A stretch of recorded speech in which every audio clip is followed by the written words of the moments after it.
कन्या सासुरासी जाय हो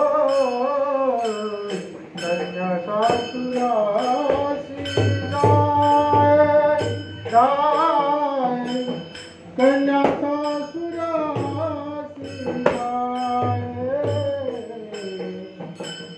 कन्या सासुरासी जाय हे कन्या सासुरासी जाय हो कन्या सासुरासी जाय हे कन्या सासुरासी जाय हो कन्या सासुरासी जाय जाय कन्या सासुरासी जाय जाय कन्या सासुरासी जाय जाय कन्या सासुरासी जाय कन्या सासुरासी जाय जाय कन्या सासुरासी जाय जाय कन्या सासुरासी जाय जाय कन्या सासुरासी जाय मागे परतने पाय मागे परतने पाय मागे परतने पाय मागे परतने पाय कैसे झाले जीवन कैसे झाले माझा जीवन कैसे झाले माझा जीवन जीवन कैसे झाले माझा जीवन मागे परतनी पाय मागे परतनी पाय तैसे झाले माझ्या जीवा जीवा तैसे झाले माझ्या जीवा जीवा तैसे झाले माझ्या जीवा जीवा तैसे झाले माझ्या जीवा कन्या सासुरासी जाय जाय कन्या सासुरासी जाय जाय कन्या सासुरासी जाय जाय कन्या सासुरासी जाय जाय कन्या सासुरासी जाय जाय कन्या सासुरासी जाय जाय कन्या सासुरासी जाय कन्या सासुरासी जाय मागे परतने पाय मागे परतने पाय कैसे माझा जीवन हाय कैसे झाले माझा जीवन कैसे झाले माझा जीवन जीवन कैसे झाले माझा जीवन मागे परतनी पाय मागे परतनी पाय तैसे झाले माझ्या जीवा जीवा तैसे झाले माझ्या जीवा जीवा तैसे झाले माझ्या जीवा हा तैसे झाले माझ्या जीवा केव्हा भेट सीतेचा केशवा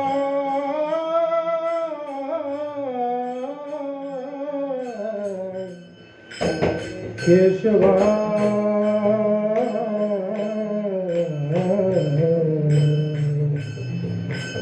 केशवा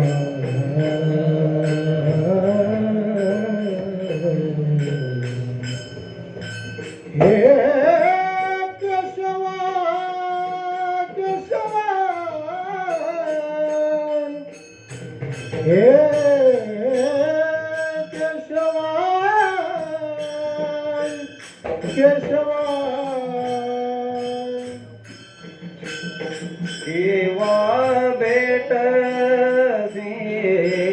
केशवा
कन्या सासू व्यासी जाये,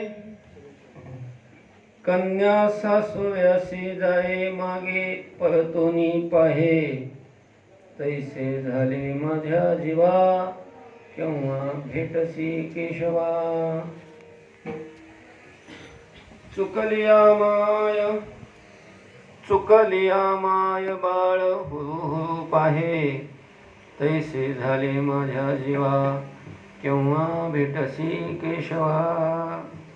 जीवना वेगळी मासोळी, जीवना वेगळी मासोळी, तैसा तुका तळमळी, तैसे झाले माझ्या जीवा, केव्हा भेटसी केशवा. पांडुरंगा करू प्रथम नमन, पांडुरंगा करू प्रथम नमन, पांडुरंगा करू प्रथम नमन, पांडुरंगा करू प्रथम नमन.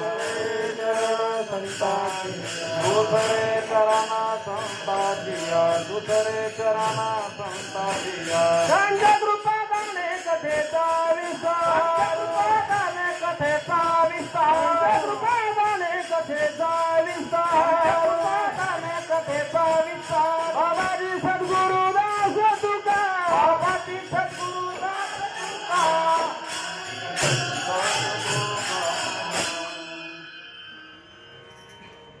ओम यंत प्रविश्य मम वाचमिमां प्रसुप्तां संजीवयत्यखिल शक्तिधर स्वधाम्ना.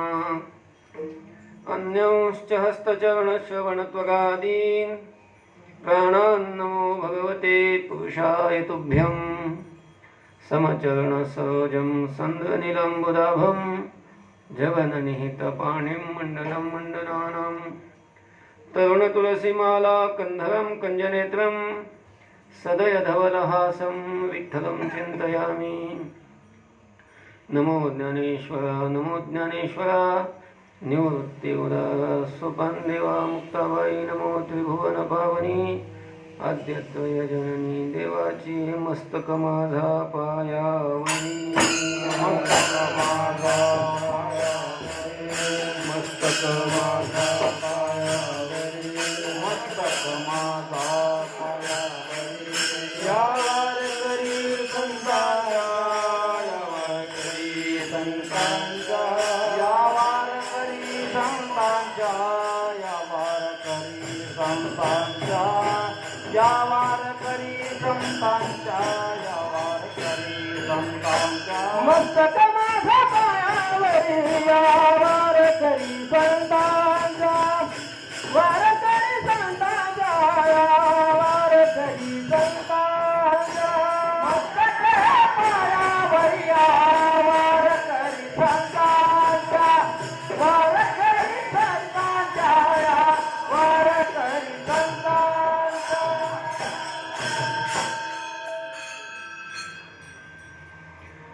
कन्या सासू व्यासी जाये, थोडं कमी कर. कन्या सासू व्यासी जाये, मागे परतोनी पाहे, तैसे झाले माझ्या जीवा, केव्हा भेटसी केशवा. संत शिरोमणी. वैराग्याचे महामेरू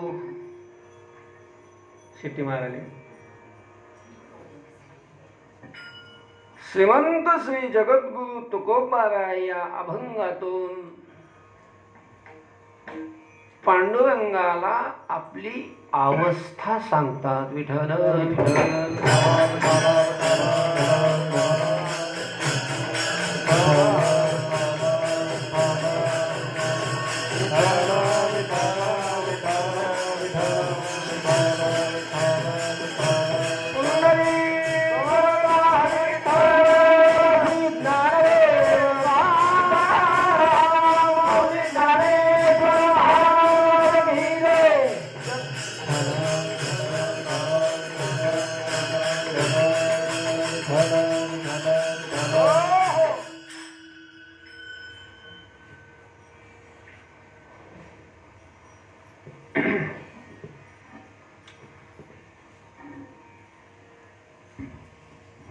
तुकोबारायांनी संसार सोडून भक्ती मार्गाला लागल्यानंतर भक्ती करत असताना तुकोबारायांना जी अवस्था प्राप्त झाली ती अवस्था देवाच्या समोर तुकोबाराय मांडतात.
परमार्थामध्ये भक्तीमध्ये आल्यानंतर भक्ती या क्षेत्रामध्ये प्रवेश केल्यानंतर माणसाची अवस्था बदलली गेली पाहिजे. परमार्थ जो करायचा असतो भक्ती जी करायची असते ती अवस्था बदलण्याकरता काय परमार्थाने अर्थात भक्तीने साधनेनं नामस्मरणाने अवस्था बदलावी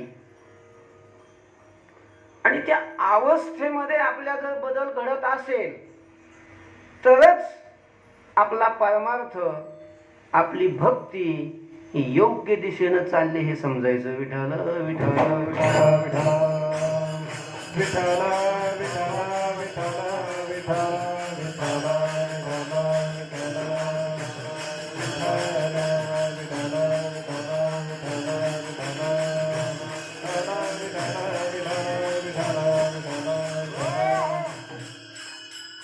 परमार्थात आल्यानंतर परिस्थिती बदलावी अशी अपेक्षा नाही करावी. इकडे आल्यानंतर परिस्थिती बदलत नाही असं नाही. काय इकडे आल्यावर म्हणजे परमार्थात आल्यानंतर नामस्मरण करायला लागल्यानंतर वाऱ्या करायल्यानंतर पारायण करायल्यानंतर म्हणजे भगवत प्राप्तीची जेवढी साधनं शास्त्राने सांगितलेली आहेत ती साधनं करायला लागल्यानंतर त्या साधनावर आवड झाल्यानंतर त्या सामर्थ्याने मग ते नामस्मरणाचे असेल किंवा अजून कोणतं दुसरं साधन असेल त्या साधनाने परिस्थिती बदलणार नाही असं नाही, बदलेल. पण परिस्थितीच्या बदलाची अपेक्षा करू नये कारण परिस्थिती बदलणं हा परमार्थच नाही, तो संसार आहे. तो काय आहे? संसार आहे. परिस्थिती बाहेरची असते आणि अवस्था स्थिती ही कुठली असते? आतली असते. विठ्ठल विठ्ठल विठ्ठल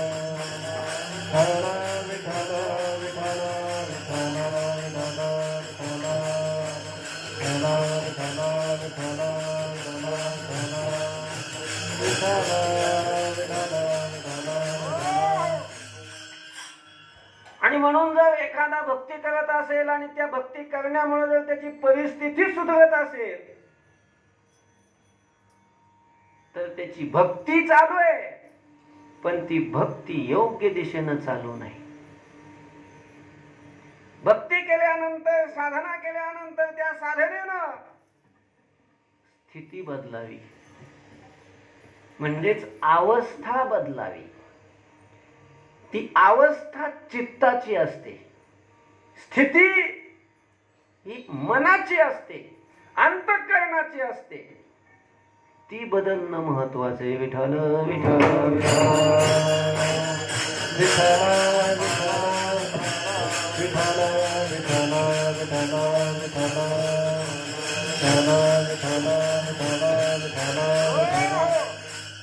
जसं व्यवहारामध्ये, संसारामध्ये लोक टाळा करतात.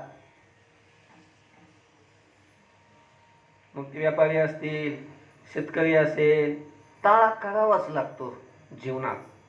ज्याच्या जीवनात टाळा नाही त्याची अवकळा. तुका म्हणे टाळा नाही त्याची अवकळा, नाही त्याची अवकळा, नाही त्याची अवकळा. का म्हणे टाळा नाही त्याची अवकळा, नाही त्याची अवकळा, नाही त्याची अवकळा.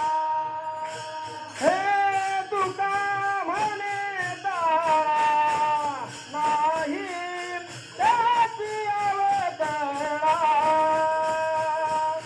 नाही त्याची अवकळा, नाही त्याची अवकळा. हे तुका म्हणे टाळा नाही त्याची अवकळा, नाही त्याची अवकळा, नाही त्याची अवकळा.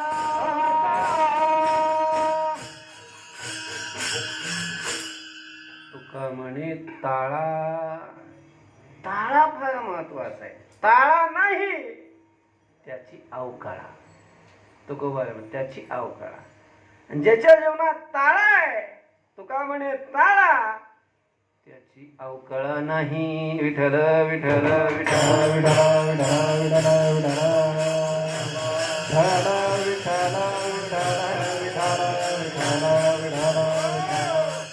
म्हणून परमार्थ करणाऱ्यांनी सुद्धा टाळा करत जावा. टाळा, आत्मनिरीक्षण करत जावं.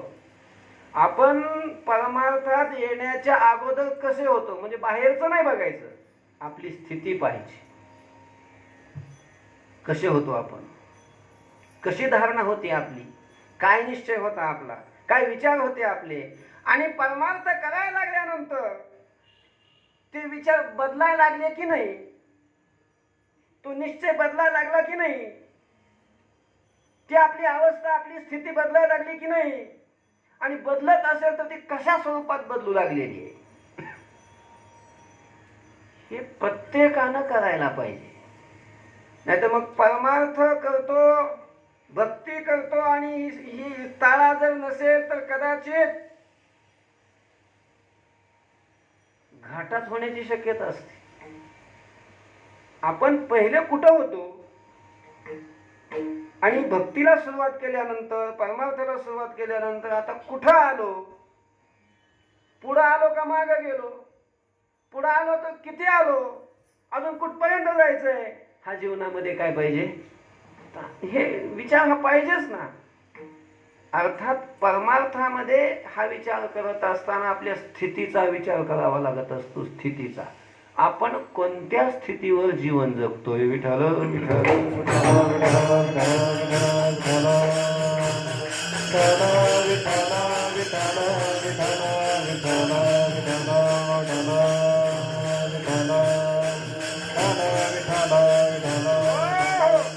म्हणजे भक्ती करत असताना आपल्याला स्थिती बदलून घ्यावी लागणार आहे. स्थिती, अवस्था बदलून घ्यावी लागणार आहे. कपडे बदलून नाही उपयोग, किंवा बाकीचं बाहेरचं काही बदलून उपयोग नाही. आपले आतली स्थिती बदलली पाहिजे. बाकीचं काही नका बदलू, आतलं बदलावं लागतं. आतलं, कारण परमार्थात भक्तीत ही स्थिती फारच महत्वाची. तुकोबारायणी भक्तीला लागल्यानंतर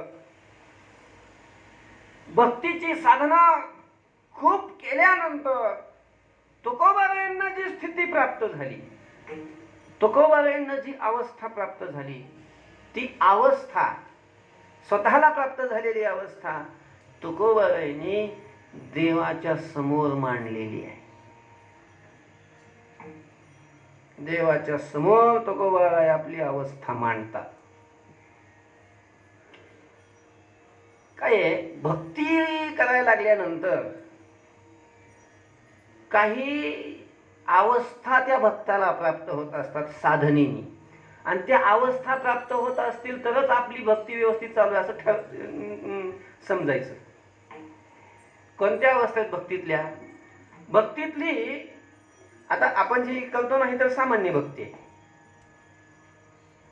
साधनात्मक भक्ती आहे. आणि ह्या अवस्था ज्या असतात त्या साधनात्मक नाही, त्या फलात्मक आहे. विठ्ठल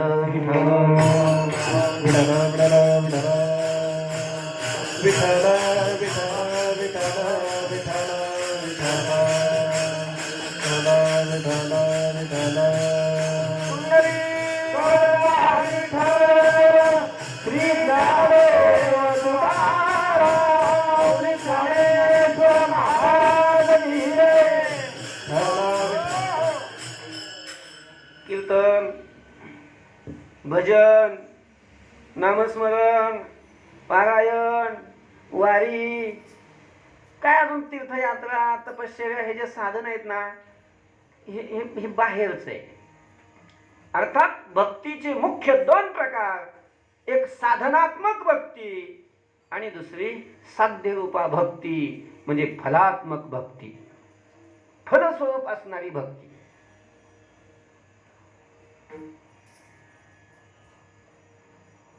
फलस्वरूप भक्ती. आपलं जे कीर्तन चालू असतं, नामस्मरण असतं, दररोज काय जे काय आपलं असतं, पाठपाठांतर, अभ्यास वगैरे, साधन आहे, ती अवस्था नाही, ते साधन आहे.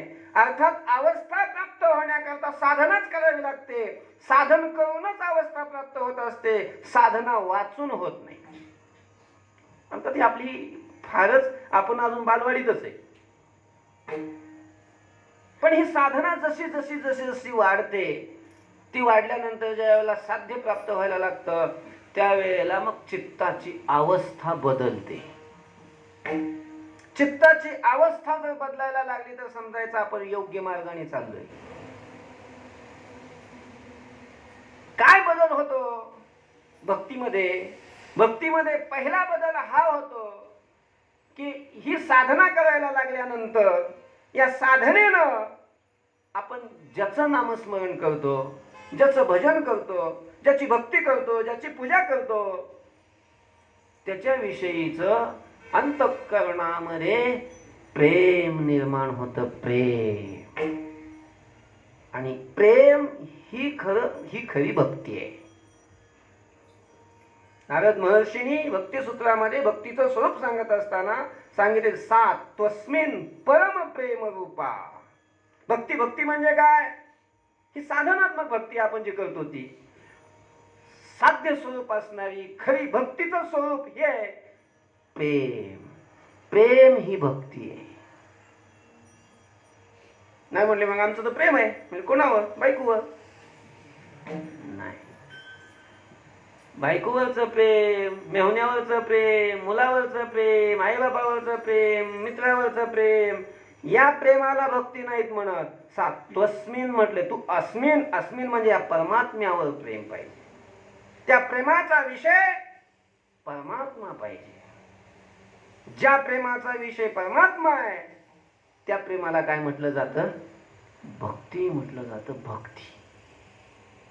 मग ते प्रेम निर्माण होतं. मग त्या प्रेमाच्या काही अवस्था असतात. पूर्वराग, मिलन आणि विरह,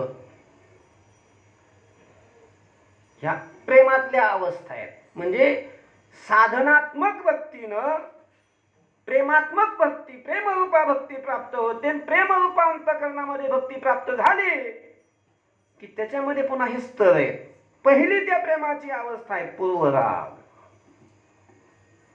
पूर्वराग म्हणजे पूर्वराग शब्दाचा अर्थ आहे आपण ज्याची भक्ती करतो, आपली भक्ती चालू असते, त्याच्याविषयीचं प्रेम अंतःकरणामध्ये उदयाला येतं आणि प्रेम त्याच्याविषयीचं अंतःकरणामध्ये असल्यामुळं ज्याच्यावर आपण प्रेम करतो, ज्याची आपण सेवा करतो, ज्याचं आपण भजन करतो, तो आपल्याला भेटावा असं वाटतं.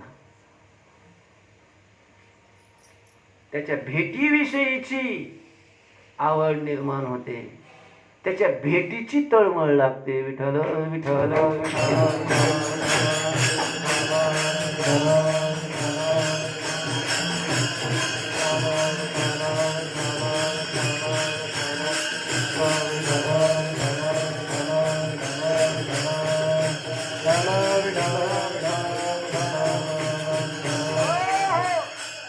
महाराज, ही आवड निर्माण होण्याकरता सुद्धा, देव आपल्याला भेटावा अशी मनामध्ये इच्छा निर्माण होण्याकरता सुद्धा खूप मोठं भाग्य लागतं, पुण्य लागतं. पुण्याशिवाय नाही निर्माण होत. बहुत सुकृताची जोडी म्हणून विठ्ठली आवडी. विठ्ठलाच्या ठिकाणी आवड निर्माण होण्याकरता खूप खूप अनेक जन्मामध्ये सुकृत करावं लागतं, त्यावेळेला आवड निर्माण होते. आणि ती आवड निर्माण झाली की जो आवडतो देव आपल्याला, तो भेटावा वाटतो, त्याने आपल्याला दर्शन द्यावं, तो आपल्याशी बोलावा, तो आपल्याबरोबर त्याने जेवण करावं, गप्पा माराव्या. अशा प्रकारची भक्ताची मनोमन अशी इच्छा असते, ती इच्छा वाढत जाते. अनेक भक्तांना तो भेटला, अनेक भक्ताबरोबर त्यांनी जेवण केलं, अनेक भक्तांच्या बरोबर त्यांनी गप्पा गोष्टी केल्या. तसा आपल्यालाही भेटावा, आपल्या सगळ्या इच्छा त्यानं पूर्ण कराव्यात, अशी भक्ताची एक इच्छा असते आणि ती इच्छा तीव्र बनते त्याच्या भेटी करता. तळमळतो जीव. झुनी पांजरा होऊ पाहे आता, येऊ पंढरीनाथा भेटावया, अशी भक्ताची अवस्था प्राप्त होते. याला पूर्वराग म्हणतात. पूर्वराग तशी ज्ञानोबा यांना प्राप्त झाली होती. ज्ञानोबा काय असे अंगणात होते, अंतःकरणामध्ये भगवत प्रेम निर्माण झालेलं आहे. आणि प्रेम अंतःकरणामध्ये निर्माण झालं की मग ती माणसं वेडे होतात. मग कोणाविषयी का प्रेम असणार? प्रेम हे त्या व्यक्तीला पागल करत असतं. लोकांच्या दृष्टीने लोक त्याला पागलच म्हणतात. भक्तीमध्ये सुद्धा पागलच व्हावं लागतं. ती प्रेम निर्माण झालं की तोच विचार, तेच चिंतन, तेच बोलणं, एक विषय तोच झालेला असतो. विषय तो त्यांचा झाला नारायण, आणि त्यामुळं बाकीचा सगळा व्यवहार बंद पडतो. व्यवहारात असा ताळमेळ राहत नाही. ज्ञानोबा अंगणात होते, अंतःकरणामध्ये भगवत भेटीचं प्रेम निर्माण झालेले. परमात्मा भेटावं वाटतंय पण परमात्मा भेटत नाही. आंब्याचे दिवस होते, अंगणात आंबा आहे, आंब्यावर काही कावळे बसलेले आणि त्या कावळ्याला जाऊन ज्ञानोबाला विचारतात, काऊ कधी येईल परमात्मा मला भेटायला?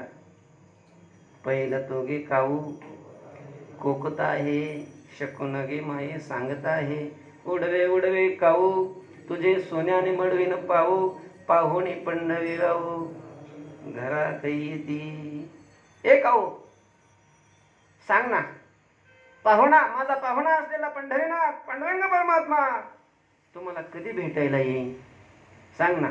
तू उडून जा ना, त्याला विचारून ये ना, सांग ना, तुला शकून सांगता येतो ना, सांग ना शकून. कुणाला विचारतात? कावळ्याला विचारतात. कावळ्याला. अशी परमात्म्याच्या भेटीची अशी तळमळ ज्या वेळेला लागते का आपण कोणाला विचारायला लागलोय, तो आपल्याला सांगू शकतो का? तो काय व्यक्ती आहे का? माणसाला सांगता येत नाही, कावळा कुठं सांगत असतो का? पण आतली आवड ती गप्प बसू देत नाही. अवस्था प्रेमाची निर्माण झालेली असल्यामुळं, ती तळमळ निर्माण झालेली असल्यामुळं ज्ञानोबा त्या कावळ्याला बोलतात. याला म्हणायचं पूर्वराग. प्रेमामध्ये ही पूर्व रागाची एक अवस्था असते. आणि मग खूपच अजून तळमळ वाढली की मग परमात्म्याचं दर्शन होतं, परमात्म्याची भेट होते. तर परमात्म्याचं दर्शन झाल्यानंतर, भेट झाल्यानंतर तो भक्ताला खूप आनंद होतो, खूप आनंद होतो. त्या आनंदाला काही पारावार नाहीये. याला म्हणायचं मिलनाची अवस्था. ह्या भक्तीतल्या ह्या अवस्था आहे. परमात्मा भेटणं ही कोणती अवस्था आहे? याला म्हणायचं मिलन. दोघं भेटले. पण परमात्मा भेटल्यानंतर भक्ताची मनोमन अशी इच्छा असते की परमात्मा आपल्या जवळच राहावा, आपल्या दृष्टीसमोरून दुसरीकडे जाऊच नये. आता दृष्टी पुढे ऐसा चितूर आहे, असाच माझ्या डोळ्यासमोर तू कायम राहा. देवानी राहावं अशी भक्ताची अपेक्षा असते. पण काय असतं, काही दोषामुळं, काही प्रतिबंधामुळं परमात्मा त्या भक्ताला सोडून निघून जातो. अनेक भक्तांच्या जीवनामध्ये आपल्याला उदाहरण येतात, आता त्याच्यात वेळ नाही घालत. काही दोषामुळं दोष घडला की परमात्मा अंतरला, परमात्मा निघून जातो. आणि मग परमात्मा निघून गेल्यानंतर ज्या परमात्म्यावर आपल्या जीवापेक्षा जास्त प्रेम भक्त करत असतो, तो देव, तो परमात्मा आपल्याला सोडून निघून गेल्यानंतर त्याच्या वियोगामध्ये, परमात्म्याच्या वियोगामध्ये भक्ताची जी स्थिती होते त्या स्थितीला म्हणतात विरह. विठ्ठल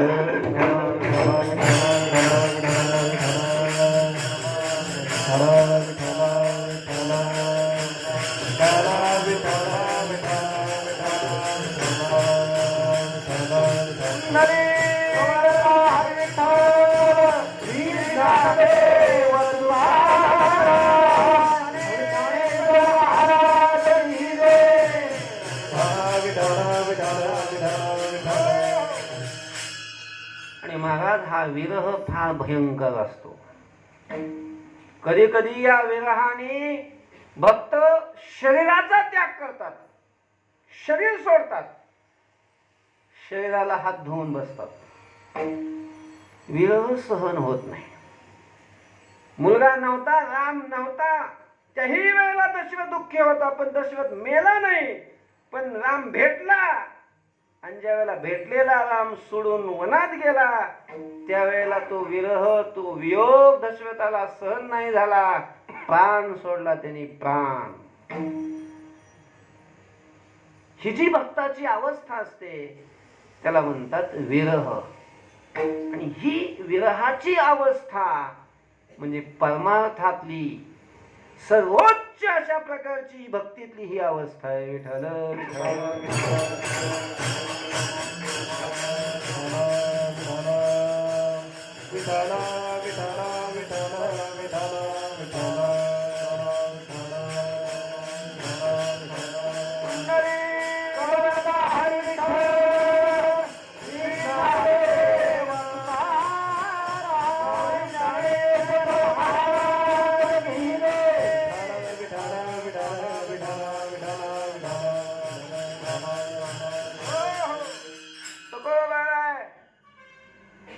भक्ती करत होते, आपणही भक्ती करत होतो. आपली अवस्था आपण पाहायची. तुकोबारायांची अवस्था तुकोबाराय पाहत होते. आणि तुकोबाराय आपल्याला जी अवस्था आहे ती आपली स्वतःची अवस्था. कशी अवस्था होती तुकोबारायांना, काय अवस्था होती तुकोबारायांची, ती तुकोबारायच देवाला अभंगाच्या दुसऱ्या चरणामध्ये सांगतात. झाले माझा जीवा तैसे, झाले माझा जीवा तैसे, झाले माझा जीवा तैसे, झाले माझा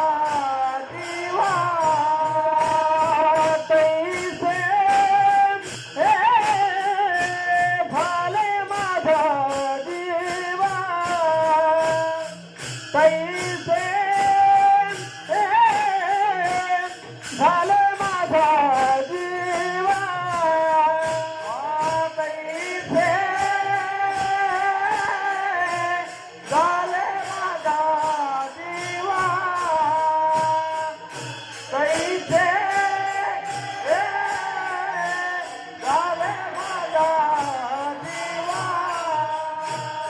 केव्हा भेट केशवा केव्हा भेट केशवा केव्हा भेट केशवा केव्हा भेट केशवा कैसे झाले माझा जीवा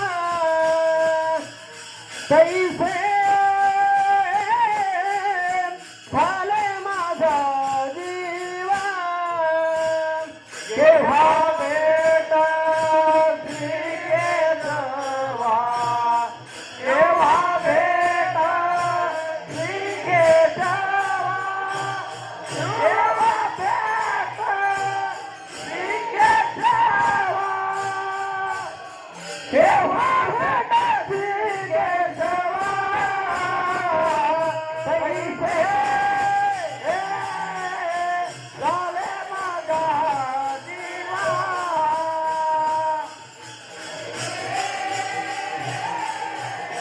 झाले माझा जीवा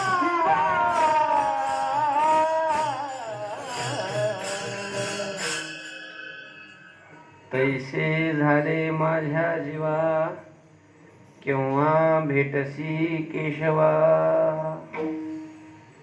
अर्थात ही जी तुकोबाबांची अवस्था आहे ना, ही तिसरी अवस्था आहे. तिसरी भक्ती क्षेत्रातली परमोच्च ही अवस्था आहे, ज्याला विरहाची अवस्था म्हणतात. विरहाची दृष्टांतावरून हे लक्षात येते. कारण विरह म्हणजे भक्ताचा आणि देवाचा वियोग हा देव भेटण्याच्या अगोदरही असतो आणि देव भेटून गेल्यावरही वियोग असतो.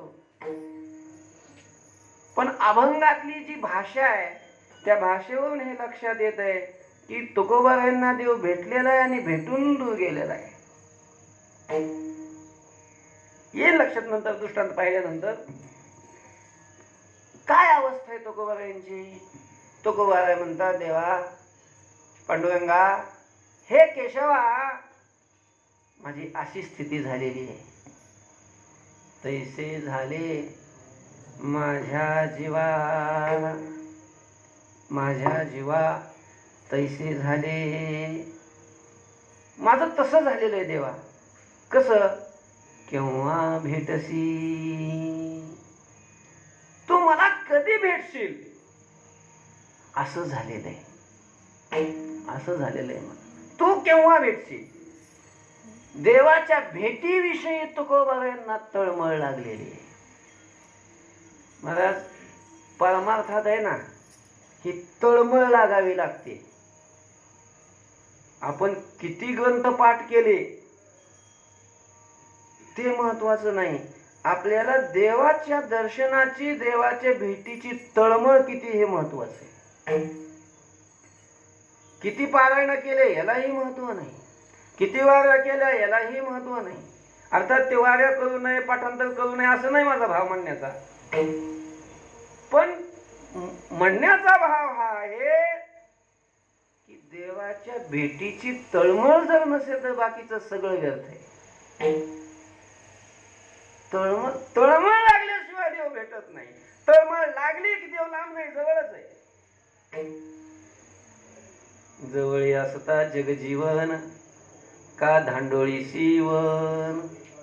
एकाग्र करी मन जेणे होईल समाधान रे विठ्ठल विठ्ठल विठ्ठल.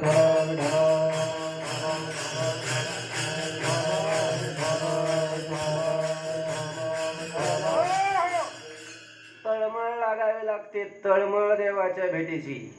त्याच्याशिवाय देव नाही भेटत. नाथ महाराजांच्या जीवनातला एक प्रसंग आहे बघा. नाथ महाराजांकडे असा एक माणूस आला. कुणीतरी त्याला वाटलं की आपल्याला देवाचं दर्शन करायचं. तो लोकांना विचारित होता, का हो मला देवाचं दर्शन कोण घडवून देईल, मला देव कोण भेटवून देईल. लोकांनी सांगितलं की असे नाथ महाराज आहेत. आम्ही असं ऐकलं की ते संत आहेत, त्यांना देव त्यांच्या घरी देव कामं करतोय, असं नाथ महाराजांची त्याच काळामध्ये प्रसिद्धी होती. कोणीतरी सांगितलं की तू नाथ महाराजांकडे जा, तुला देवाचं दर्शन ते घडवून देतील. आला नाथ महाराजांकडं. नाथ महाराजांचे पाय धरले. म्हणे महाराज, खूप मोठी अपेक्षा धरून तुमच्याकडे आलोय. काय अपेक्षा बाबा तुला? महाराज, मी असं ऐकलंय की तुम्ही देव पाहिलाय, देव तुम्हाला भेटलाय. हो, पाहिलाय. देव तुमची कामं करतो.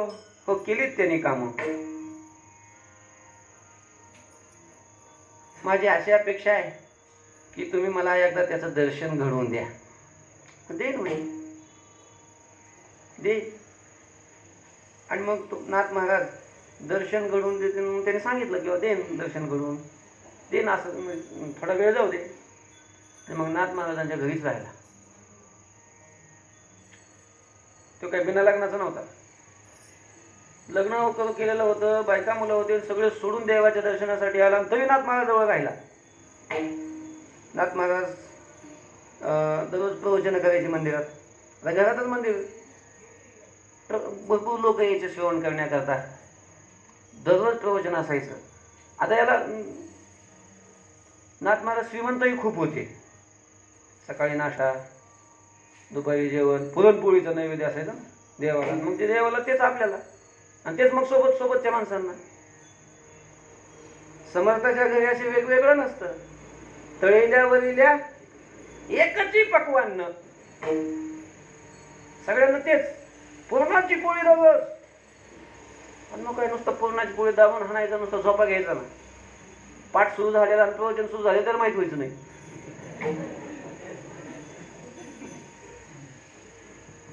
6 महिने झाले नुसत्याच पुरणाच्या पोळ्या झोडीत होता. असा बापानं देव ठेवलाय. संतांच्या जवळ राहिला. पडून राहीन तय ठाई उगाची संताची पायी.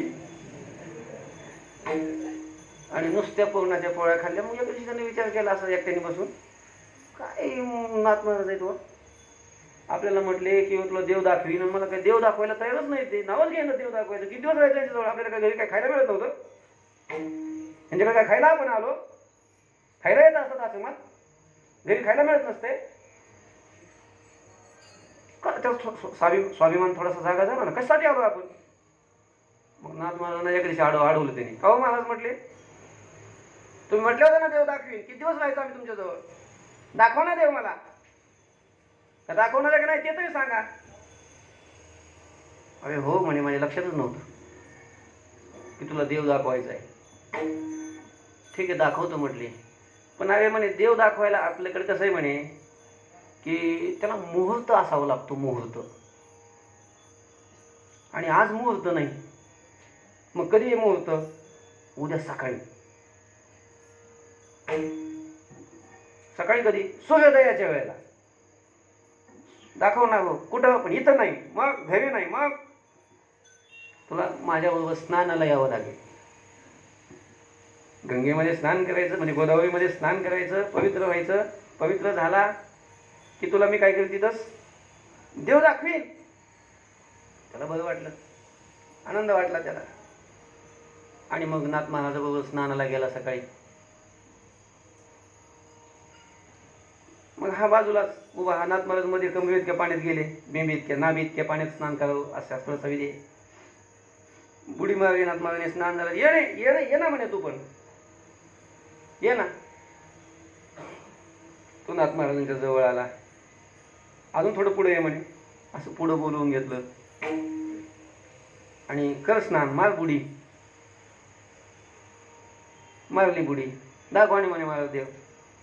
देव दाखवतो म्हणे. देव बघायचा आहे. आता माझ्या समोर एकदा बुडी मार म्हणे. नाथ महाराजांच्या समोर त्यानं अशी बुडी मारली. आणि नाथ महाराजांनी आता समोरच होता ना, त्यानं बुडी मारल्यानंतर अशी त्याची वरून मान दाबली खाली. आता की माणसाचा दम किती असतो, असा थोडासा जावला असं असं केलं, पण ते काही नातमाळ ताकदवान होते ना. ते तुकोबासारखे आम्ही सदैव सुडके नव्हते, असे उपाशी राहत नव्हते. पूर्णाची पोळी दररोज खाणारे नाथ महाराज, ती पुन्हा तुपाची वाटी वाटी तूप ताकद होती नाथ महाराज. म्हणजे असं चांगलं मानगुटी दाबली खाली, हालूच देणार नाथ महाराज. चांगले म्हणजे असं त्यानं बघत असं असं केलं, पण हालूच देणार. असं जावलं, त्याला वाटलं काय मारतं काय म्हातारं. पण अहो शेवटी जीव कासावी झाला ना. त्याला वाटलं आता आपण मरतो, आता आपलं काही खरं नाही. आणि त्यानं मग एकदम असं आता काय, ज्यावेळेला जीवावर बेतते, प्राणावर बातते ते बेतते, त्यावेळेला माणूस काहीच विचार करत नाही. अशी एक वाटून ताकद लावली आणि अशी त्यानं उसळी मारली ना, हे नाथ महाराजाला असं बाजूला पाडलं. तिथं नाथ महाराज बाजूला पडले की असं पाण्याच्या बाहेर पळतच आला. बाजूला एक असा मोठा दगड होता, एवढा दगड घेतला, नाथ महाराजाच्या मागच लागला. नाथ महाराज मला का मारता का म्हणे पाण्यात? साधू म्हणून तुमच्याकडे आलोय, संत म्हणून मी तुमच्याकडे आलोय, आणि मला तुम्ही देव दाखवणार होते. देव दाखवायला लागले का यम दाखवायला लागले म्हणजे मला? नाथ महाराज म्हणे थोडं शांत हो, शांत हो, शांत हो. तुला मी देव दाखवतो, फक्त माझ्या एका प्रश्नाचं उत्तर दे. आता काय तुमचा प्रश्न? मला प्रश्नाचं उत्तर द्या ना. देव दाखवणार होते, काय झालं त्याचं? ते म्हणे तुला माझा एक प्रश्न आहे, त्या प्रश्नाचं फक्त उत्तर दे तू. ज्या वेळेला मी तुझी मान पाण्यात दाबली, तुला मी पाण्यात दाबून धरलं, इमानदारी नाही बोलायचं, तुझ्या आईबापाची शपथ आहे, तुला काय वाटत होतं? काय वाटत होतं तर तुला त्या वेळेला, ज्यावेळेला तुझी मान मी अशी दाबून धरली दोन्ही हातांना, त्यावेळेला तुला काय वाटत होतं? काय वाटत असेल त्याला? कधी एकदा मी असं पाण्याच्या बाहेर येईन, त्यानं सांगितलं, कधी एकदा मी पाण्याच्या बाहेर येईन असं मला झालं. म्हणजे असे पूर्णाच्या पोळीच्या पंक्ती खाऊन आणि नुसतं याने देव भेटत नसतो, देव भेटायला तशी अवस्था व्हावी लागते. जसं तुला वाटत होत ना कधी एकदा पाण्याच्या बाहेर येईन, तसं कधी एकदा देव भेटेल असं ज्या वेळेला होईल, त्यावेळेला देव भेटेल. विठ्ठल विठ्ठल विठ्ठल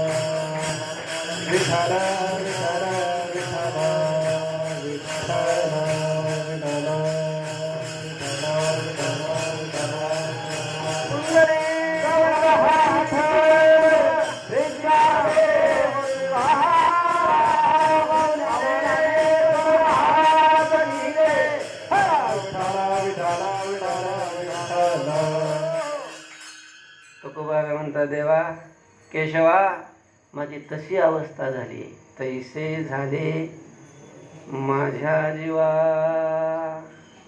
माझ्या जीवाचं, माझ्या मनाचं, माझ्या अंतःकरणाची स्थिती अवस्था सुद्धा तशीच झालेली आहे. कशी? अभंगाच्या प्रथमच्या कन्या सासुऱ्याची दाये, कन्या सासुऱ्याची दाये,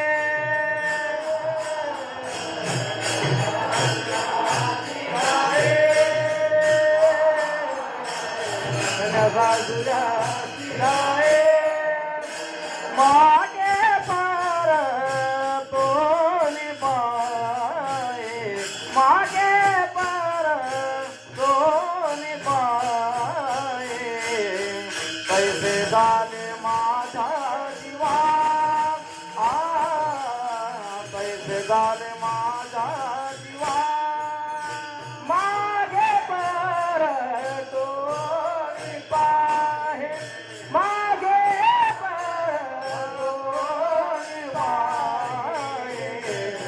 पैसे झाले माझा जीवा, पैसे झाले माझा जीवा, जीवा.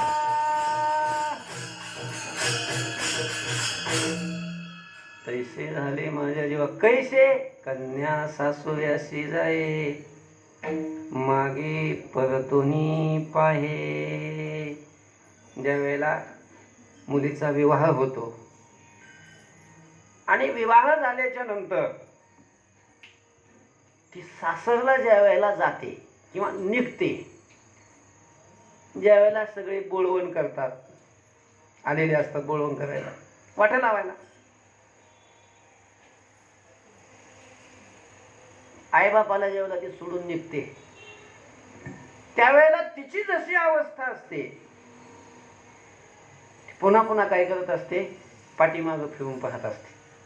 तिला त्या सगळ्या पूर्वीच्या गोष्टी, आईबापांनी कसा आपला सांभाळ केला, किती आईवडिलांनी प्रेम केलं, भावाने किती प्रेम केलं, बहिणीने किती प्रेम केलं, या सगळ्या पूर्वीच्या त्या गोष्टी काय होत असतात, आठवत असतात.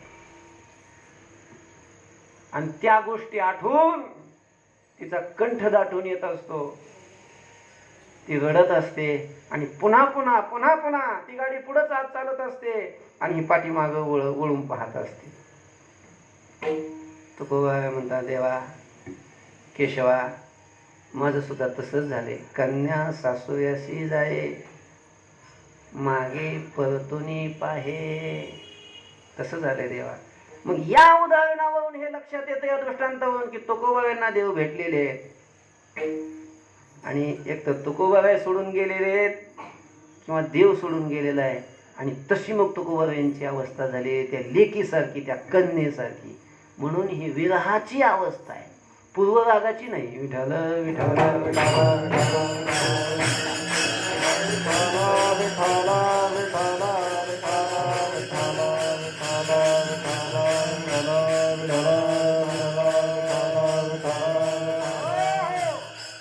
तसा जीव हा परमात्मा स्वरूपच आहे, एकच आहे, त्यामुळे भेटलेलाच आहे. पण भेटलेला स्वरूप असलेला त्या स्वरूपातून वेगळा झाला म्हणजे लेकीसारखा वेगळा गेला.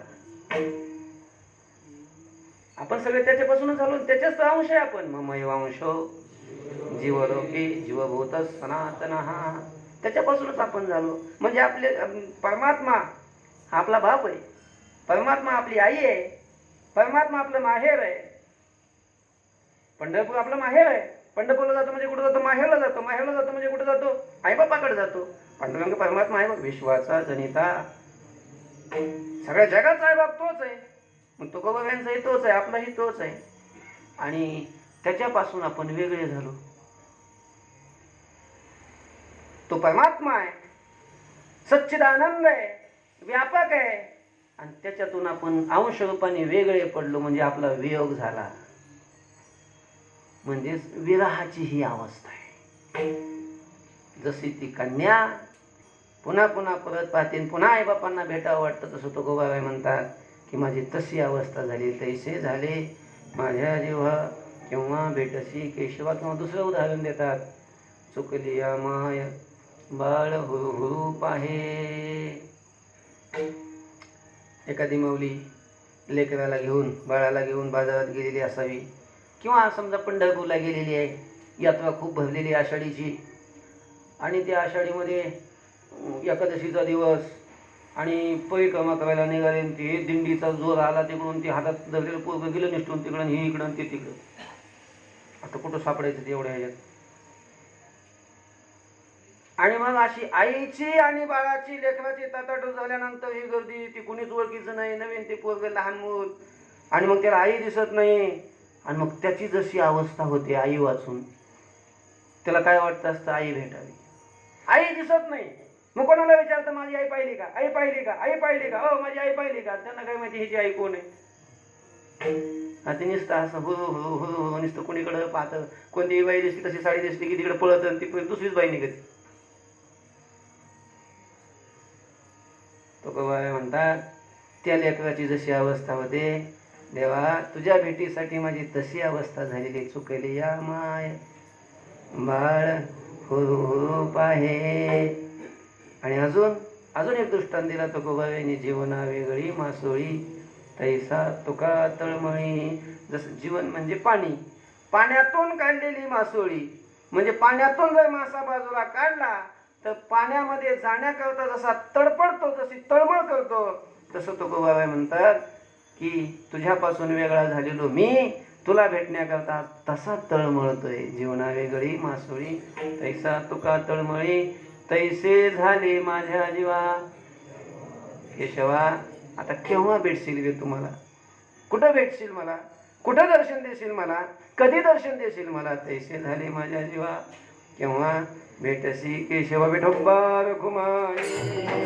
विठोबार कुमारी, विठोबार कुमारी, विठोबार कुमारी, विठोबार